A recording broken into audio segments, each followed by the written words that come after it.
খোয়াই এক যুবকের আত্মহত্যার চেষ্টা, সংকটাপন্ন অবস্থায় হাসপাতালে চিকিৎসাধীন।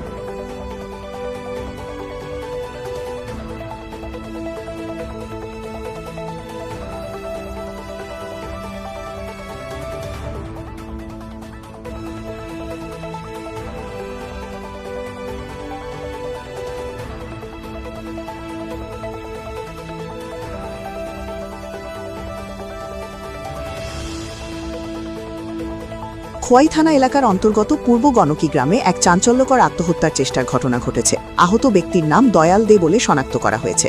পারিবারিক সূত্রে জানা গেছে, এদিন হঠাৎই দয়াল দে নিজ গৃহে ফাঁস লাগিয়ে আত্মহত্যার চেষ্টা করেন। বিষয়টি পরিবারের সদস্যদের নজরে আসতেই তারা দ্রুত দমকল বাহিনীকে খবর দেন।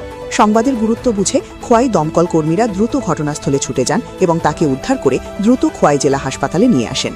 বর্তমানে তিনি খোয়াই জেলা হাসপাতালে চিকিৎসাধীন অবস্থায় রয়েছেন। তবে কী কারণে তিনি এমন চরম পথ বেছে নিলেন সে বিষয়ে এখনও সঠিক কোনো তথ্য পাওয়া যায়নি। পুলিশ ঘটনার প্রাথমিক তদন্ত শুরু করেছে।